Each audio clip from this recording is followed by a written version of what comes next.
അടുത്ത് നോക്കുന്നത് axis of fold ആണ്. What is axis of fold? It is a line drawn parallel to the hinge line. Okay, if this is the hinge line, എന്നാൽ ഈ hinge ലൈനിന് parallel ആയിട്ട് വരയ്ക്കുന്ന ലൈനെയാണ് നമ്മൾ ആക്സിസ് ഓഫ് ഫോൾഡ് എന്ന് പറയുന്നത്. And what is plunge of A fold? Plunge of a fold is the angle or vertical angle made by the axis of fold with the horizontal ആണ്. Okay, I mean vertical angle അല്ല, vertical planeലാണ് ഇത് measure ചെയ്യുന്നത്. For example, if this is the axis of fold and this is the horizontal axis ആണെങ്കിൽ the angle between the horizontal axis and the axis of foldനെയാണ് നമ്മൾ plunge എന്ന് പറയുന്നത്. Okay,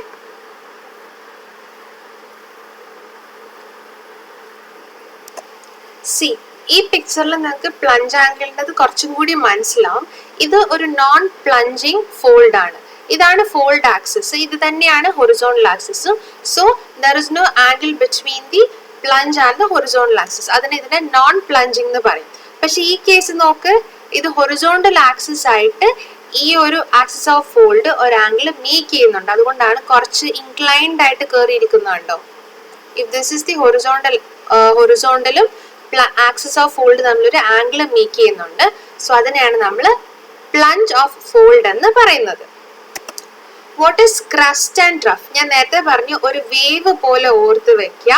ക്രസ്റ്റും ട്രഫും top.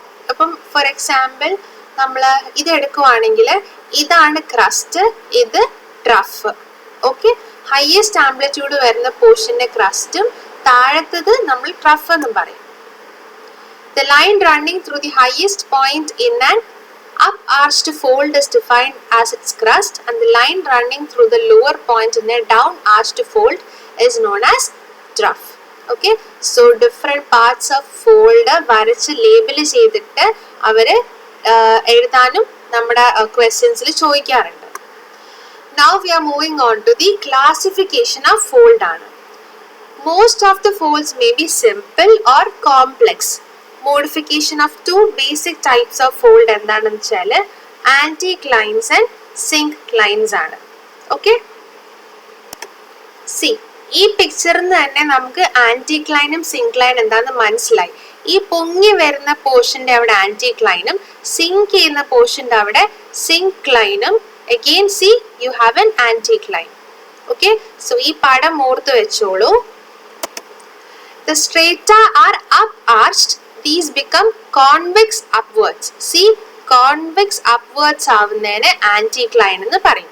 Geologically, older rocks occur in the interior of the fold. അത് നമുക്കറിയാലോ, കാരണം bed rocks ഉണ്ടാവുന്ന സമയത്ത് ഓൾഡർ വൺ ആയിരിക്കും ഏറ്റവും താഴെ കിടക്കുന്നത്. അതുകൊണ്ട് തന്നെ ആന്റിക്ലൈനിലെ താഴെ കിടക്കുന്നതായിരിക്കും older one. And the oldest at the core of the folding and youngest ആയിരിക്കും outer mostൽ കിടക്കുന്നത്. Okay, and the limb dips away from each other at the crust. ഇതാണ് ക്രസ്റ്റ് എങ്കിൽ ക്രസ്റ്റിൽ നിന്ന് ആന്റിക്ലൈനിൽ ലിംബ് താഴേക്ക് ഡിപ്പ് ചെയ്താണ് പോകുന്നത് അല്ലെ, ഈ പോയിന്റിൽ നിന്ന്. അല്ലെങ്കിൽ ഈ പോയിന്റ് നോക്കൂ, ഇതാണ് ആന്റിക്ലൈൻ എങ്കിൽ ആന്റിക്ലൈനിന്റെ ക്രസ്റ്റിൽ നിന്ന് ലിംബ് താഴേക്ക് ഡിപ്പ് ചെയ്താണ് പോകുന്നത്. Okay, symbolically it is indicated by എന്താണ്, ക്രസ്റ്റിൽ നിന്ന് ലിംബ് ഡിപ്പ് ചെയ്ത് പോകുന്നതാണ് കാണിക്കുന്നത്. സിങ്ക്ലൈൻ എന്താണ്?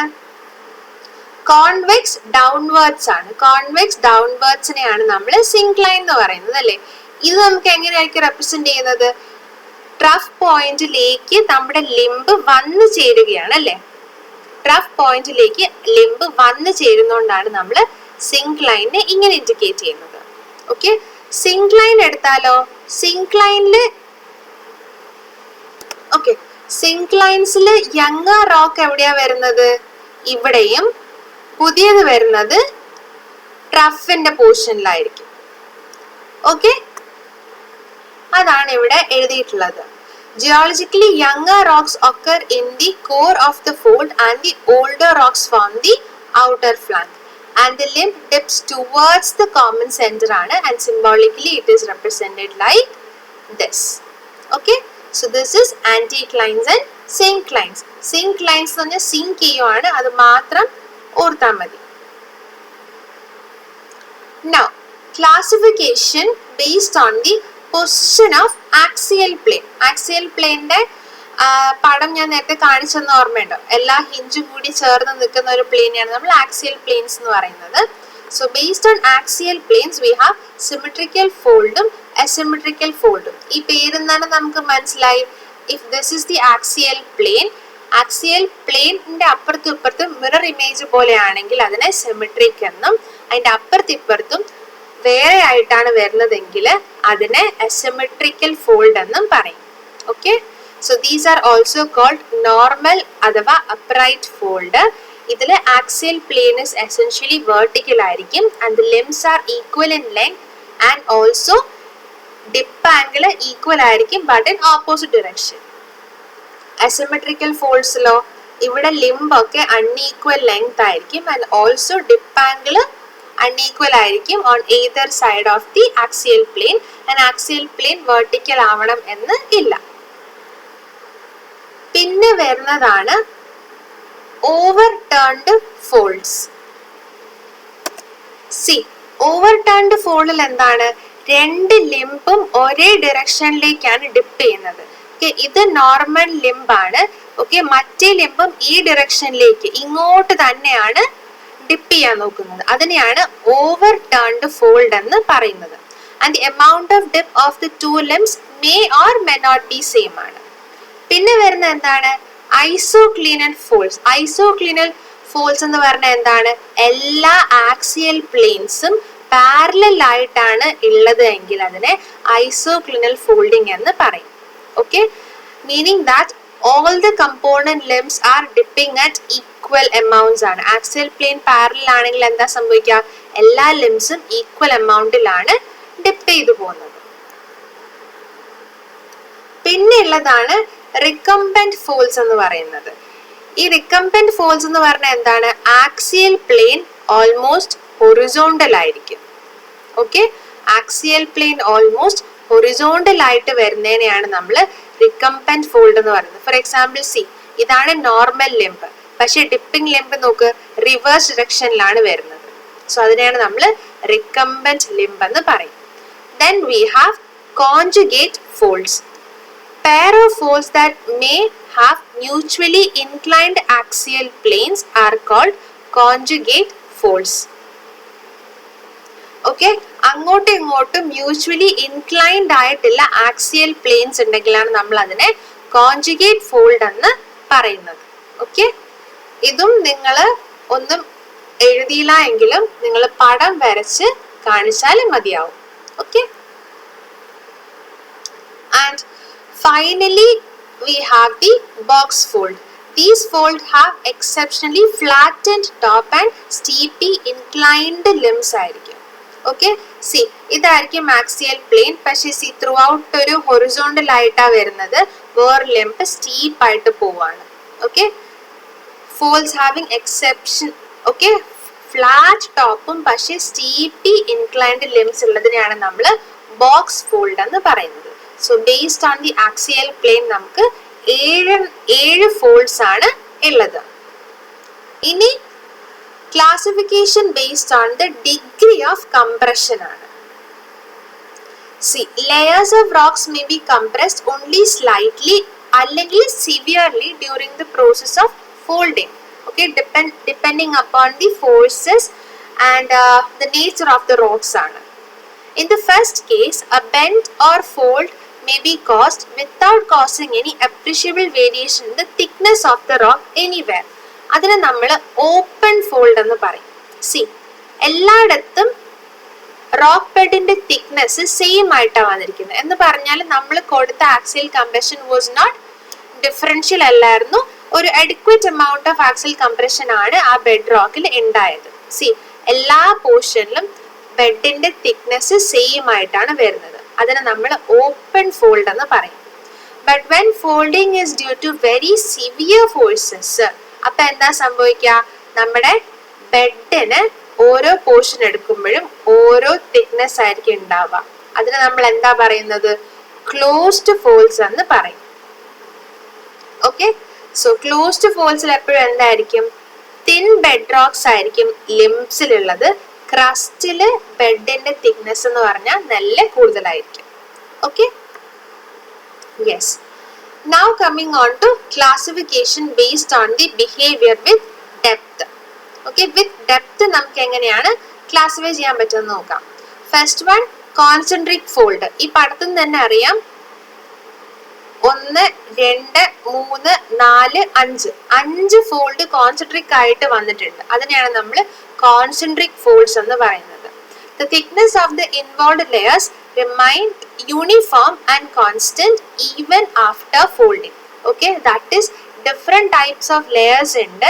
കംപ്രഷൻ വന്ന സമയത്തും ഓരോ ലെയറും സെയിം എമൗണ്ടിലാണ് എന്ത് ഫോൾഡ് ആയിട്ടുള്ളത്, resulting into a concentric folds.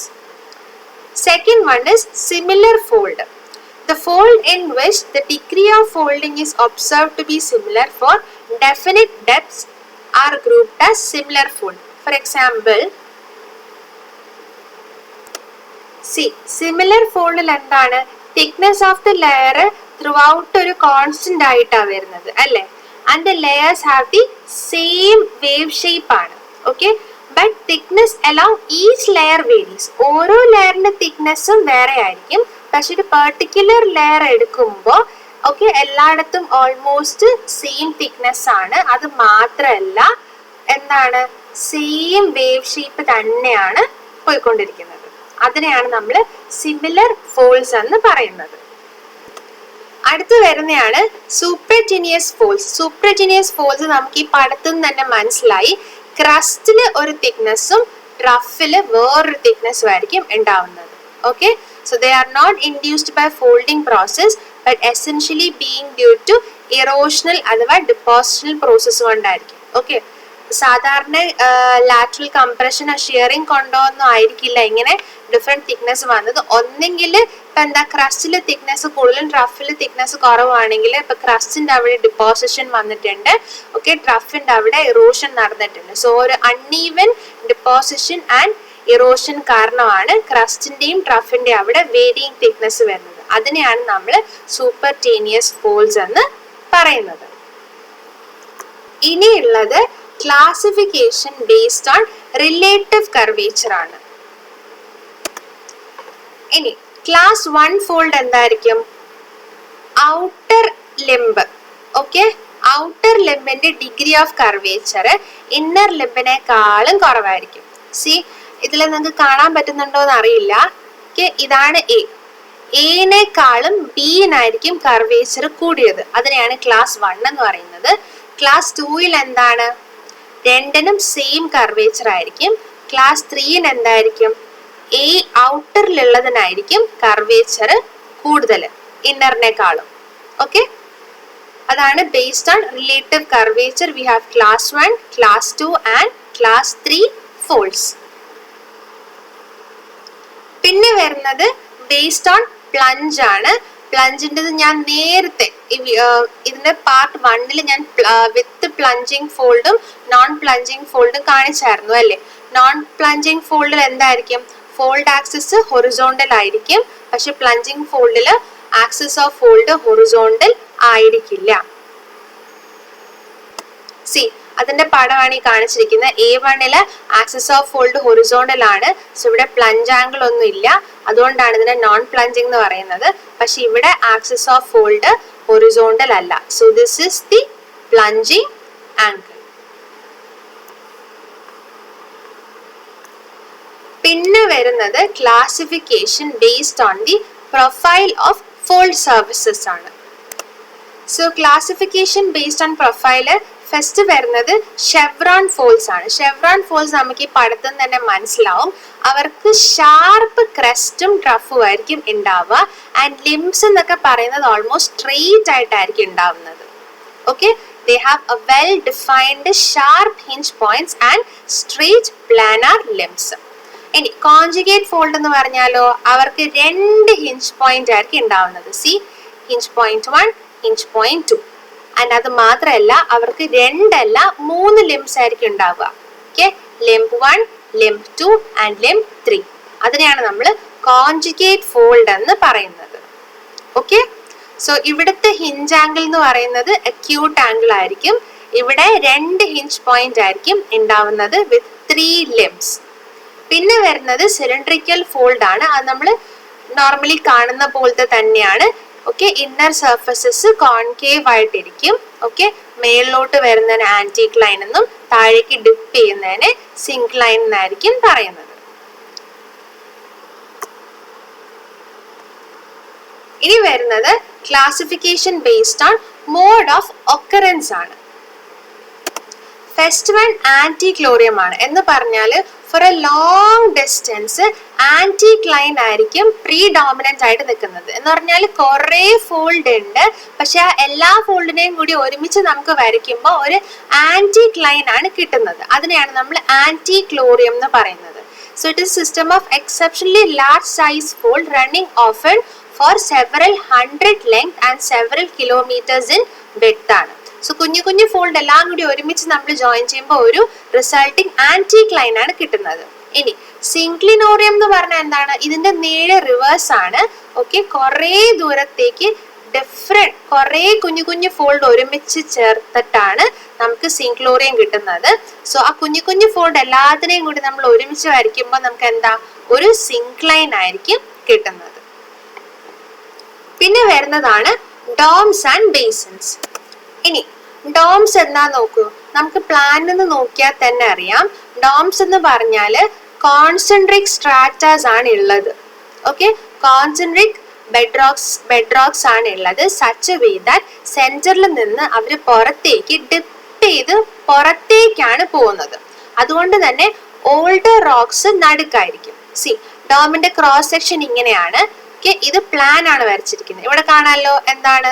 Concentric strata are dipping away from the centre.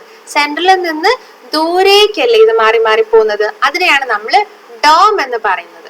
Basins എന്ന് പറഞ്ഞാൽ നേരെ റിവേഴ്സ് ആണ്. Concentric strata are converging towards the centre ആയിരിക്കും. ഓക്കെ, ബേസിൻ എന്ന് പറഞ്ഞാൽ നേരെ ഓപ്പോസിറ്റ് ആണ്. Where the strata concentric strata will be converging towards a common point. ഇതിന്റെ കേസിൽ എപ്പോഴും യങ്ങർ റോക്സ് ആയിരിക്കും സെന്ററിൽ ഉണ്ടാവുക. ഓക്കെ, മറ്റതില് ഓൾഡർ റോക്സ് ആയിരിക്കും സെന്ററിൽ ഉണ്ടാവുന്നത്. ബേസിന്റെ കേസിൽ പുതിയ റോക്സ് ആയിരിക്കും സെന്ററിൽ ഉണ്ടാവുക. പിന്നെ നമുക്കുള്ളത് കുറച്ച് മിസലേനിയസ് ടൈപ്സ്. നമ്മൾ ഇവിടെ പഠിക്കാത്ത എല്ലാത്ത കുറച്ച് മിസലേനിയസ് ടൈപ്സ് ഉണ്ട്. ഒന്ന് മോണോക്ലൈൻ. മോണോക്ലൈൻ എന്ന് പറഞ്ഞാൽ എന്താണ്? ആകെ ഒരു സിംഗിൾ ബെൻഡ് മാത്രമേ ഉള്ളൂ. അതിനെയാണ് നമ്മൾ മോണോക്ലൈൻ എന്ന് പറയുന്നത്. In this a single bend for a limited length and then it attains a horizontal altitude once again. That is ഒറ്റ ഒരു ഫോൾഡ് വന്നിട്ട് പിന്നെ ഡയറക്റ്റ് ഹൊറിസോണ്ടലിലേക്ക് പോകുന്നതിനെയാണ് നമ്മൾ മോണോക്ലൈൻ എന്ന് പറയുന്നത്. What is ഹോമോക്ലൈൻ? Homocline എന്ന് പറഞ്ഞാൽ here you can see the strata is dipping in the same general direction at a uniform angle. That is throughout നമ്മൾ എടുക്കുമ്പോൾ ഇവിടെ ഏത് സൈഡിൽ നിന്ന് നമ്മൾ ആംഗിൾ എടുത്താലും ഇവിടെ മേക്ക് ചെയ്യുന്നത് 60 ഡിഗ്രി ആണ്. So throughout 60 degree angle make ചെയ്തായിരിക്കും പോകുന്നത്. ദാറ്റ് ഈസ് ത്രൂഔട്ട് കോൺസ്റ്റന്റ് ആയിട്ടാണ് ഡിപ്പ് ചെയ്ത് പോകുന്നത്. അതിനെയാണ് നമ്മൾ ഹോമോക്ലൈൻ എന്ന് പറയുന്നത്. So this is seen especially when structure is established to be a limb or major fold. Okay, ഒരു മേജർ ഫോൾഡിലായിരിക്കും നമ്മൾ ഈ ഹോമോക്ലൈൻ മെയിൻ ആയിട്ട് കാണുന്നത്. പിന്നെ വരുന്ന എന്താണ്? Drag fold. When weaker rocks are surrounded by stronger rocks, a drag effect is suffered by the weaker rocks. When surrounding stronger rocks move apart each other in the opposite direction during lateral compression or shearing process. Okay, എന്ന് പറഞ്ഞാൽ weaker rocks എപ്പോഴാണോ stronger റോക്സിനെ surrounding ആയിട്ട് നിൽക്കുന്നത്, നമ്മൾ lateral force apply ചെയ്യുന്ന സമയത്ത് എന്താ സംഭവിക്കുക? ഈ വീക്ക് റോക്സ് സ്ട്രോങ് റോക്സിന്റെ കൂടെ ഡ്രാഗ് ആയി പോകും. അങ്ങനെ ഉണ്ടാവുന്ന ഫോൾഡിനെയാണ് നമ്മൾ ഡ്രാഗ് ഫോൾഡ്സ് എന്ന് പറയുന്നത്.